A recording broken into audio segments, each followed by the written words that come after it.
All right. Welcome back to episode 12 of the Keystone Carnivore Podcast.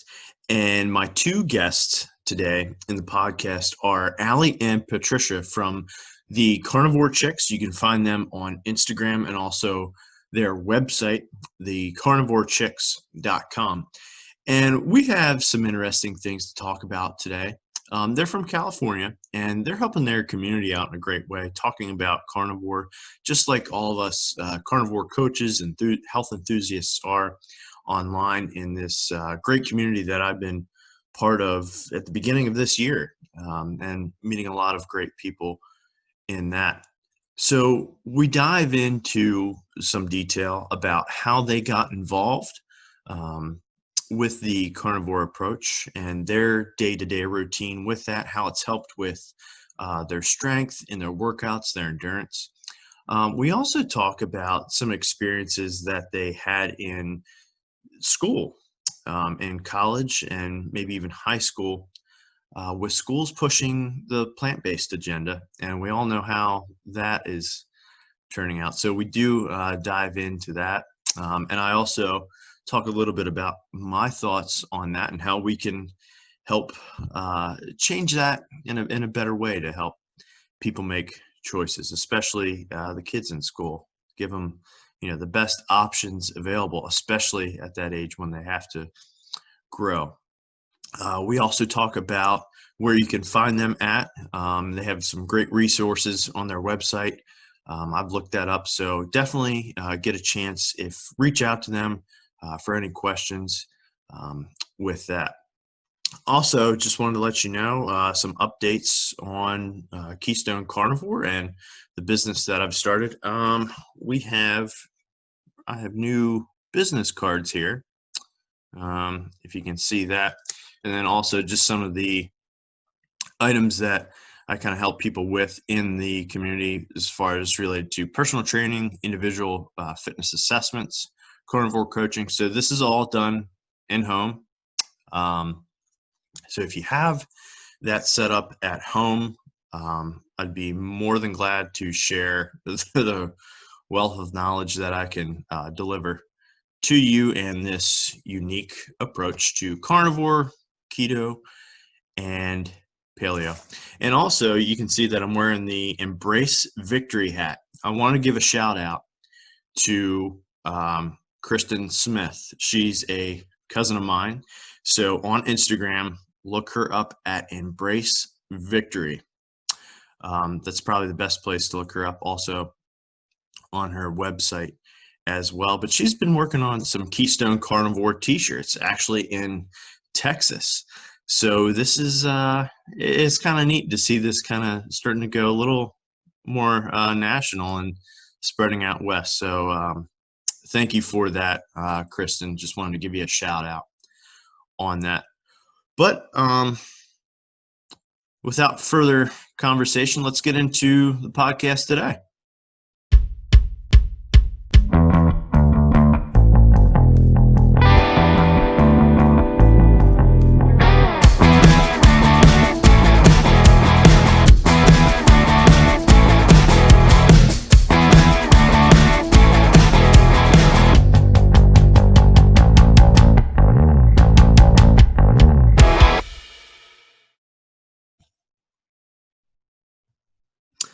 All right, guys, welcome back to episode 12 of the Keystone Carnivore Podcast.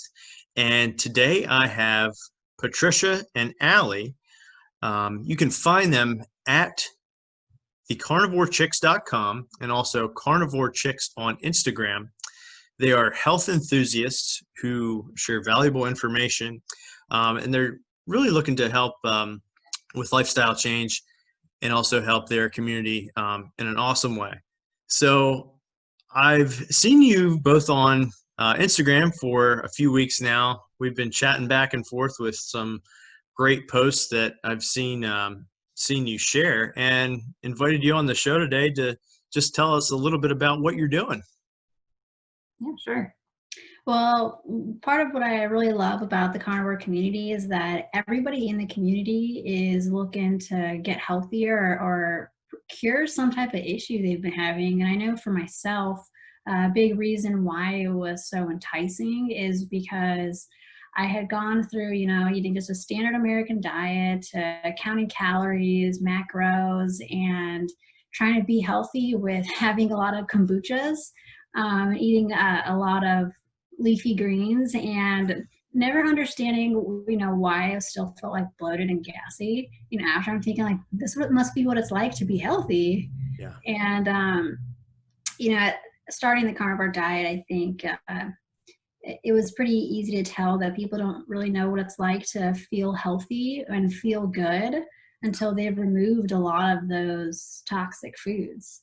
And so for me, I think I just love the carnivore diet as primarily because of how great you feel. Yeah, and I've been through different diets before, paleo, keto, I did If It Fits Your Macros. I would say the carnivore diet has probably been the one that helps me the most. And also what really drew me to it was just seeing all the different illnesses, chronic, acute, that got healed, just going on this diet. And especially coming from a nursing background, I see this stuff every day at work, and I can see people suffer every day from these different things. And if people were just able to do something simple as change their lifestyle, this way of living, it can hopefully help them a lot. And that's partly why we wanted to, start our Instagram and start our site, just to spread this information that we've learned and hopefully help other people. Yeah, that's great. I think we all come from a certain point, whether it's out of inspiration or desperation, we're trying to fix something, maybe it's something autoimmune. I know for myself, the biggest thing was joint pain. It was just due to a sciatic nerve injury, to a herniated disc from deadlifting, and carnivore was able to fix that, just ribeyes and New York strips every day. So, I'm glad to hear that this is a great community, and everybody's able to share some awesome thoughts with that. Now, how long have you been on Instagram for? So we actually, I think just maybe a couple months ago, started an Instagram. Just like over the course of having been on the diet, we really just felt like it was on our heart to share a lot of information with people to help them out. Yeah, definitely. So is there any certain, I was looking at your website too, is there any like certain niche that you focus on with carnivore? Like, do you help more people with autoimmune disease or exercise, overcoming illnesses? Tell me a little bit about that. So I think with a niche, most people that we found have primarily been mostly women that I think have interacted with us that have really wanted to lose weight and have struggled with their weight. And somebody that I was actually talking with has had issues, just having these random cravings nowhere, and having hormonal issues as well. And going into the carnivore diet, I feel like can help them, really just eliminate a lot of those areas and help them grow. And what I found is that a lot of people that tend to not be successful, as with any diet, are people that just have no mental discipline. And with the carnivore diet, I think it's a great way that if you are determined to, get your weight loss goal or whatever goal you have, you can be very successful. Because I would say the biggest question they've all asked me is, don't you get sick of it? Don't you get tired of, eating all that stuff? But maybe if I was having like, bowl of spaghetti every day, I might get sick of that. But, with the way that, we found that we feel, and a lot of the issues, as we mentioned, that just go away, you just don't get sick of it because you're not craving anything. Yeah. Yeah. I would say, it's mostly just focused on the diet and different nutritional facts. But yeah, I'd like to throw in some other health and wellness things in there too that we've learned along the way as well, just to help in any way that we can, for people to live better lives. Yeah, and those are all great things too. I know most of the majority that come to see me here in Pennsylvania are like the guys in the gym who are downing protein shakes, or dads saying, they're on the run, they're running their kids here and there, saying, I want to eat like a guy's meal. I'm tired of eating, chicken and noodles or brown rice at night for dinner, and having to cook green beans. They're like, yeah, I want a steak. So their eyes, you see their eyes light up, when you say, yeah, that's all we eat as carnivores, just steak, red meat, maybe eggs, bacon here and there. But yeah, that's pretty much the gist of it too. Now, when you have new clients come to you, do you come across a lot of the myths that they bring up about cholesterol, fiber, any of those chronic diseases? Do they bring that up at all? Yep. Yep. So I've had a lot of people, be like, how can vegetables be bad for you? Or shouldn't you be eating something more well-balanced? And even at times where, I've shared, if I've had, let's say a steak or something that has had something other than just salt on it, how I've, just not really felt good. They're like, well, maybe it's because of, that diet that you're on, that's causing you to feel that way. And thinking like, no, it's actually the things that were added to it, that are causing, my body to not feel as good. And I think it's, for a lot of people, it's just a higher mental shift to do a 180 from everything that we've been told growing up. And I actually had somebody yesterday talk to me because they were having a lot of issues on the diet, and I was talking to them about implementing more salt in their diet, and they were like, wait, aren't we supposed to be like low salt, low sodium? Yeah. And I feel like some people think it's a bit crazy, and bring up, like heart disease and high cholesterol. But I think when people realize there's not any real evidence, show, all these claims, I think they just get very confused. Definitely. Yeah, and also we always recommend just try it. Just go on it, try it for about 30 days, because that's what we found worked the best, to really kick all your addictions and really, get used to the diet, and you see, all the benefits come through after those 30 days or so. So it's really, you can talk and educate them about it, but I would say it's not really until you try it that you're really going to know what we're talking about. Right. And even for some folks, it takes them longer being on it just until they start to feel good. And I think that, it's largely due to just where their body was to start with. Yeah. So, I've seen people that have been on it for several weeks and ended up actually gaining weight initially. And, a lot of that is, they either really just hadn't found, what their body feels best on, and their body's also healing.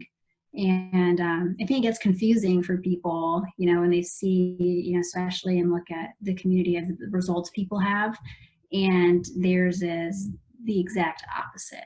And it can be discouraging for folks. Even, for those types of people, I recommend, keep going. Just let your body, take its course and listen to your body. Because even some of those folks have been like, I had a little bit of rice and I felt better. I'm thinking like, because your body is addicted to it. Yeah, about a week into it, they just give in and they have their carbs or sugars or whatever. And, obviously they're going to feel better because, they're trying to kick an addiction basically. So just got to keep at it. And, it is all mental, from that point on. 100%. Yeah, and one of the things I've noticed, not only with myself, but also other people that I work with too, is that carnivore or some sort of paleo and keto approach, that can show you how bad those junk foods really are for you. Because if you are on that for a long period of time, and then you do go back to, maybe say like ice cream on the weekend, it tastes differently, Yep. Yeah. Yep. And there was even a time where we actually were like, you know what? Let's have a slice of pizza. See how we feel. And it was like almost immediately we just felt bloated, didn't feel good. And actually, I think even for you, you felt like almost hungover. Yeah, I felt hungover in the morning after having some pizza, which is crazy. I've never felt that way before, you know. So it's crazy learning about your body and seeing how foods can really affect you. But it's a true testament of being like, you know what, I'm just going to go right back on to eating something that I know feels healthy, feels good. And little reminders like that, I think are very important, Mm-hmm. you know, especially when everyone you're around is eating something that you don't eat. Yeah. Yeah, and one of the things I've noticed with those who do begin this carnivore lifestyle, it's just that, you know, if they're struggling, they're just not eating enough meat. Right. Yeah, not enough meats or fats. Yeah. Yeah. Yeah. Very important. Yeah. Yeah. Definitely, you know, to keep that satiety up. Yes. I'm sorry. Go ahead. No, sorry. What I found is like when you compare our diet to a keto diet that tends to have a lot more fat as well, is from at least when we tried it, it doesn't get rid of the cravings. It's just like you get little teases, you know, of being able to have like one chocolate square or, you know, like one rice cake or whatever people are doing of their cravings, and you don't actually kick that sugar craving. And so I think the carnivore diet has helped me a lot, you know, with, you know, kicking any snacks or, you know, any type of sugar addiction. Okay. So for both of you, when you came to the carnivore approach, did you come directly, like straight from, because I know you both mentioned keto and Fit Your Macros, which I both did myself in years past, and the Fit Your Macros just totally destroyed me 5 years ago. Health was just totally ruined. But where did you both come from going into carnivore? I guess you can go ahead. So my nutrition journey has been a total roller coaster. And so where I came from, I would say, was high protein, but still having a moderate amount of vegetables and then processed carbohydrates. I think that's, you know, where when I started, I recently was, but in there I would be fitting in snacks. So I wouldn't necessarily count macros. I was just counting only the protein portion of getting a minimum amount. And having been on that, I just didn't feel as good and didn't really see any benefit, you know, going to the gym or sleep quality or anything like that. How about you? Yeah, I would say, you know, when I was in high school or middle school, I never really cared about what I ate because I was always playing sports and eating whatever I wanted to, and I never gained weight. You know, I pretty much just stayed the same. And it really wasn't until about my early 20s when I got into college, and, you know, you had those late nights studying and, you know, no sleeping, and, you know, you just eat junk food, a bunch of coffee, and you gain weight. I didn't do any sports. You know, I never really went to the gym and worked out. So that's when I started to really try to take control of my health and starting to, you know, join a gym, you know, work out. And that's when I got into trying to eat healthier, you know, delving into those different diets, you know, like I said before, paleo, keto for a little bit. But my kryptonite was always carbs. I come from a Polish family that really only eats meat and potatoes and bread all the time. So, you know, those diets, really hard to do that. You know, I never felt satiated because I just always wanted some bread. So I'd always just fall back on that and go to the standard American diet. I would say If It Fits Your Macros probably worked for me the best as far as weight loss, because I was able to still eat what I wanted to, but I hated counting calories. I hated counting my macros. I hated meal prepping. It's just not the way that I want to live. I know some people are totally fine with that, but it's just not something that I enjoyed. So even after that, just coming from a standard American diet again, it'll just be always a cycle, you know, going on to a diet or eat healthier, and then you fall back behind, you know, at like a party or something. So I think it was just getting sick of that and, you know, finding the carnivore diet and learning about it and being like, you know what, why not just try it, see what happens. And, we started doing it together. And I think having another person there to keep you accountable really helps as well. So to get you through those struggles that you may have along the way. Yeah, definitely having someone, hold you accountable for that is definitely helpful. The reason I came across it was Dr. Sean Baker. If you heard of him before, a friend of mine in college just started following his stuff on Instagram. And then he came out with a book, so I bought his book. And my friend, he was like, okay, tweak some things here and there, and this is why you don't need vegetables. Okay. And then saw the diagram. I don't know if you ever saw, I'm trying to think of his name. I think it's Kevin Stock, his diagram comparing humans and sheep and wolf and their digestive system, everything. So that pretty much, sealed the deal for me. So one things I wanted to mention there, and having friends hold you accountable too. And you both mentioned with college. I know I run into some college students, here in Pennsylvania, and they hear about this approach and they're like, I wish I would have found this earlier on because I probably would have done better in school. Yeah. I don't know if you ever hear any stories like that. So for me, I actually went to a school that was very pro-vegan. And so that really hurt my health. Like I lost like maybe 30 pounds within like 3 months, and it was all muscle mass. But eating meat at school, I felt like was like a sin. And so for me, I know I would have personally performed better in school, but for the school that I went to, I'm not sure that would have been taken very well. And I've heard of this before, and I believe you're both in California? Yeah. Okay. So I've heard of a story like this before here, on the East Coast here in Pennsylvania, that some schools, they ban meat. Like it's against it. I don't know if it's private or public schools, but what are your thoughts on that? And how do you think we can, help bring the red meats back into the schools?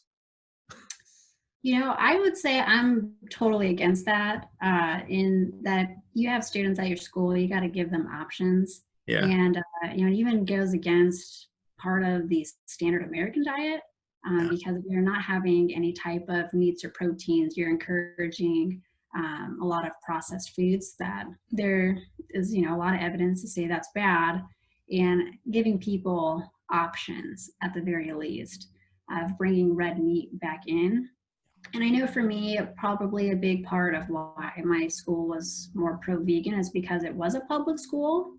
And so, I don't know what it's like to go to private college if it's the same when it comes to food, but I would say bring it back in, at least bring at least some options in there, even if, it's, a small amount of options. I know for me, I wish I had some, something, that was somewhat not like some type of Chinese stir fry to get my meat, Yeah, for me, because I went to college in Chicago, so I didn't really have to do that, thankfully. For us, it was just not good food. I mean, you just had pizza and burgers, what you typically have at college, but being in such a big city, at least it was nice to have more options, as far as restaurants go. But yeah, I mean, that's tough. That I was surprised to hear about that when she told me, because, you're taking away people's options of what they would usually eat at home, and forcing them to eat something that they don't want to. It's not good for them. Yeah. And in other job experiences too, I've worked with families, parents, and youth, of younger ages, and they'll say that, yes, our family is plant-based, vegan. Their school is too. And when you're trying to carry on conversations just with the children, you know, or probably, you know, from maybe teenagers to, you know, maybe kindergarten, first grade, they have a harder time understanding, you know, conversation. And I almost want to point to, yeah, it's because your school's plant-based. Yeah, they need to be eating their meat. I know. And I think one of the big things that I would like to see, hopefully this is, you know, could be years down the road, is I would like for, hopefully, I don't know if you heard of the Weston A. Price Foundation. Yep.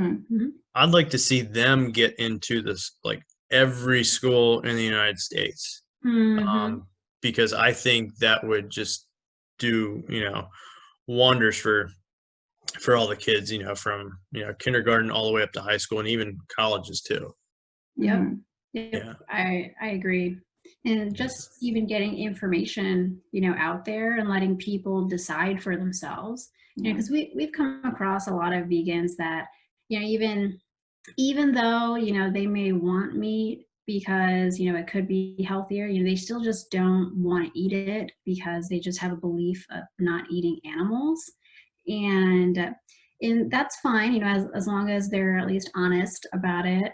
And I think giving people the information to make their own choice is crucial, especially, you know, in development years.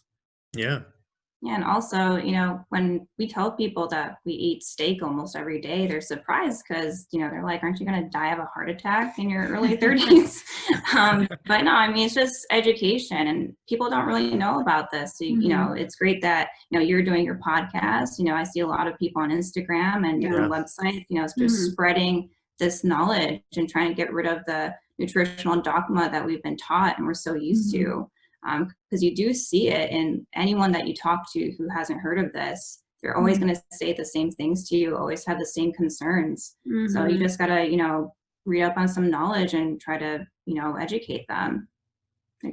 Yep. And what's interesting is since we've started getting more educated on label reading and reading all these foods where we're like, what is this doing in there? What's yeast doing in here? And it's been incredible to see how much sugar has been added to all of these, you know, different foods and even seasonings. I just went to take a peek to see what's in them, and there's just sugar and random amounts of yeast and cornmeal in just about everything that's on the shelves at a store. Okay. Yeah, it's pretty surprising whenever you look at nutrition labels now and just see all the different things that are in foods. You see how processed they are. And it's just, it doesn't seem like real food anymore when you look at all this stuff. Yeah. Totally. Yeah. And I think we can, you know, look back to, you know, back earlier in the century, you know, early 1900s, that's where it all started. I think Johnson & Johnson, they were one of the biggest ones to demonize saturated fat. I believe, I forget how they did it. It was probably a long story, but basically they just said, yeah, it's going to cause heart disease, heart attacks. And they really pushed the vegetable oils like canola oil. Forget what oils, but we all know what canola oil is. Right. Canadian oil. So what does a typical day look like for both of you? Like a layout with like your nutrition strategy? I would say we start off the morning. I mean, I usually have a cup of coffee. That's something that I still include with a little bit of grass-fed butter and some, like a dash of milk maybe, just to get my day started. And then I don't really eat until about 1 o'clock, I would say. And then that's usually eggs and bacon. And then at night, it would probably be ribeye or salmon, and then some more bacon and some eggs possibly. But those are my favorite meals that I'll eat and when I feel the best. I know when I kind of step off of that and try something different, like ribs, you know, don't make me feel as good, but they're still something I enjoy to eat, just so I'm not eating the same thing every day. Sometimes I eat only one meal a day. So Yeah. what I love about this diet is just you eat when you're hungry and stop when you're full, so I could go a whole day without eating and be completely fine. You don't have to worry about counting macros or, Yeah. calories or anything Mhm. like that. So it makes it really easy. Yep, typically my day is just about the same. Usually somewhere in there, I like to work out earlier in the day or early afternoon, and then after is when I'll eat. I'm not doing that on purpose. That just tends to be how my days go, and I try not to eat, anything after 7 or 8. Um, I like to have a short eating window, only because I don't want to eat and then be full going to bed and then having not used what I ate for any form of energy. But I would say we have probably the very similar eating schedules, except I implement more beef than anything else. I think you like to have a little bit more fats, just feeling wise. Yeah. So, main difference. Okay. Excellent. And you talked a little bit about the workouts too. How has carnivore helped with your workouts? Pretty good. I almost never fatigue, and I actually what I noticed is because I have more salt in my diet, I don't sweat like nearly as much, and which has been a little bit eerie because I'm just thinking like, I've trained myself for years to think of like getting a good sweat in as a quality of workout, Yeah. and Okay, go ahead. You were talking about sweat on, yep. like during your workouts with carnivore. Yep, and I think it has a big amount due to how much salt I've uh, taken in. Yeah. And it's been kind of strange because, basing my workouts, over so many years of having had a good sweat in, I think has changed my perspective to realize I was just very likely salt deficient, and my body was just wasting so many electrolytes because I just was on this low salt type diet. But other than that, workouts, on the carnivore diet have had great performance. And other than, needing to implement, more just so I can get my body moving, feel pretty good. How about yourself? Yeah, and I've noticed that I felt stronger without really trying too hard. So I don't know Yeah. if that makes sense. Before I would have to, do maybe arm workouts, twice a week, leg twice a week to really hit bigger numbers as far as weights go. But I noticed I can take a week off in between and actually put more weight on the bar and feel a lot better, which I thought was amazing. I've never done that before. And yeah, I would also agree with not as much fatigue, so we can definitely work out longer. I don't know, you just feel more powerful, to say the least. And as far as sweat goes, I never really sweat too much anyway, Yeah. so that's not something that I notice. But yeah, I mean that's pretty cool as well.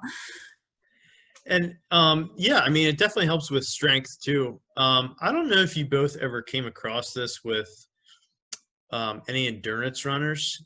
Mm-hmm. We have a guy out here in Pennsylvania.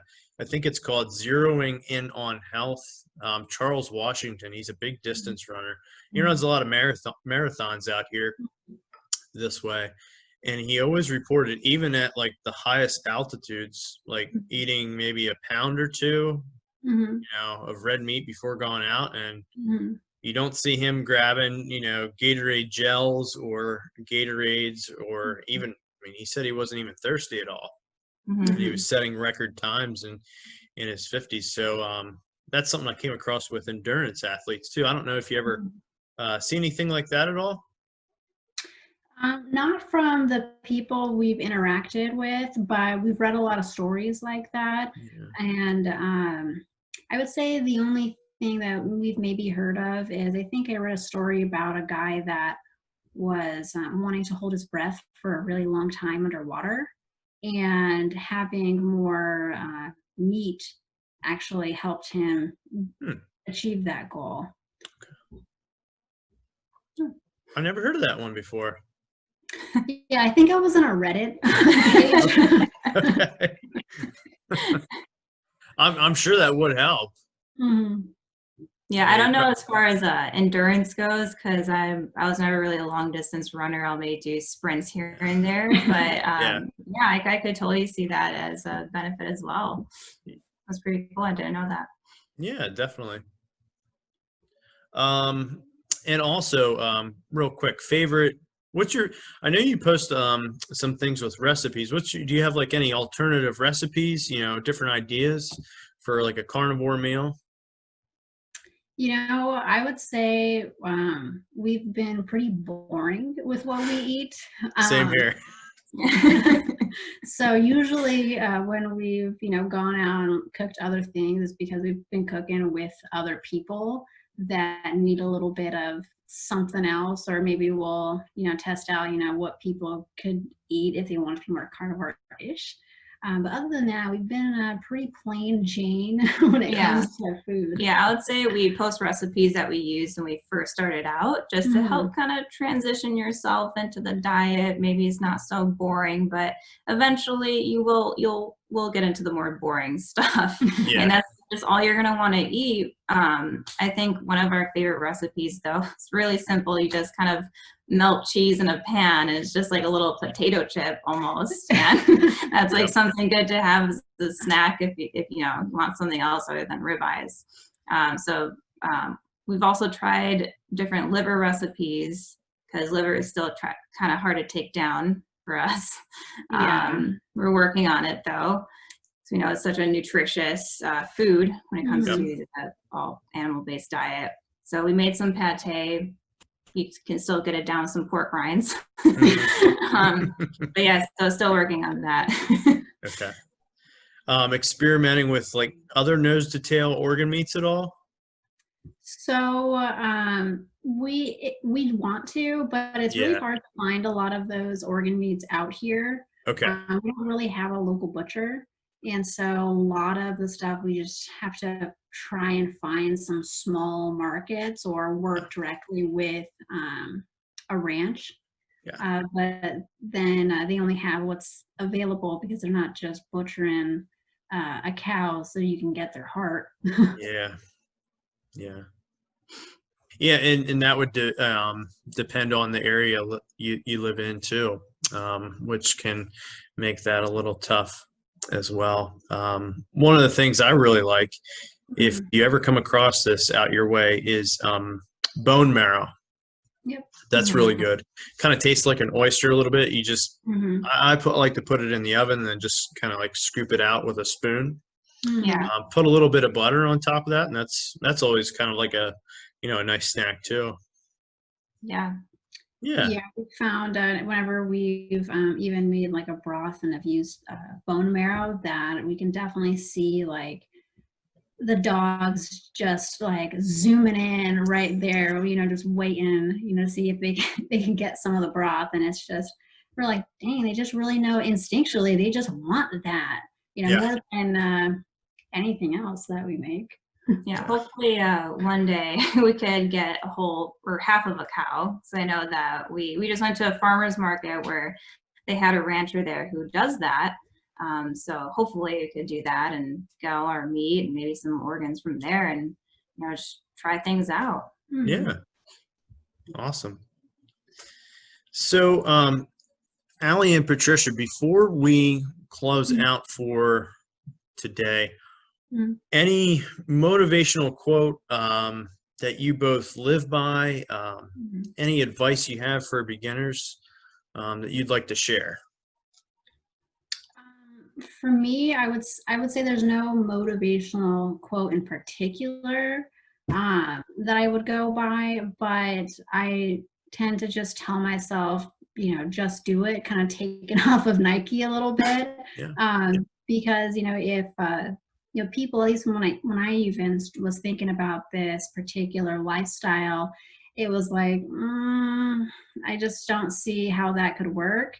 And all it took was just gotta do it, and just get her done, and you'll start to realize,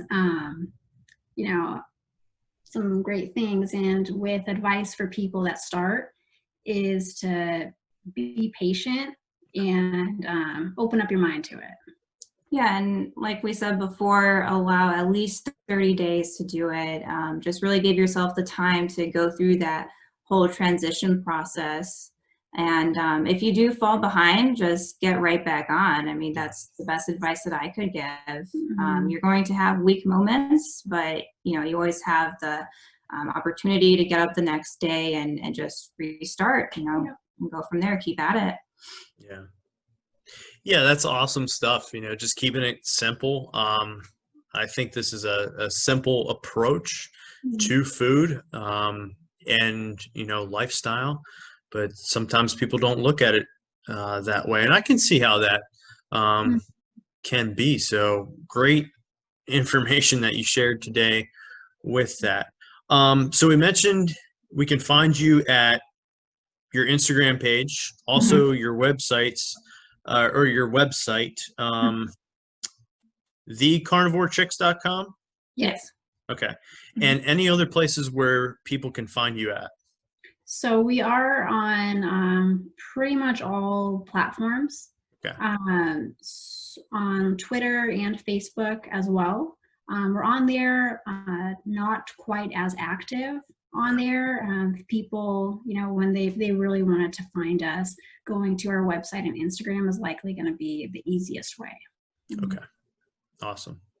Yeah, and that was a really good way through Instagram to get to your website as well. So that's how I was able to come across that. Well, that will conclude everything for today. So again, just want to thank Allie and Patricia for coming on today, and we'll provide all the show notes on the YouTube channel and also on the Instagram TV channel as well. And that should be up tomorrow then. So thanks again. Yeah, thank you so much, Corey. Thank you. You're welcome. Well, I hope everyone enjoyed that show today. I enjoyed that as well. A great conversation with some fellow carnivore folks, talking about how they help out their community and their strategy, their approach, and that's going to be unique to everyone else. So I did mention a little bit earlier in the show that we come to this approach maybe because we're desperate. Maybe we have something that is just an ache or pain or just problem that has been caused by all of the junk food, all of the things that we've been taught since we were kids, food pyramid, my plate, plant-based, all this stuff that we come to realize when we get to carnivore, paleo, keto, that maybe those things weren't the most optimal that the experts, trusted experts were saying over the years. But, one of the main things that I like to share is, and I like to try to get guests, that have different niches to this. I know mine is, to help people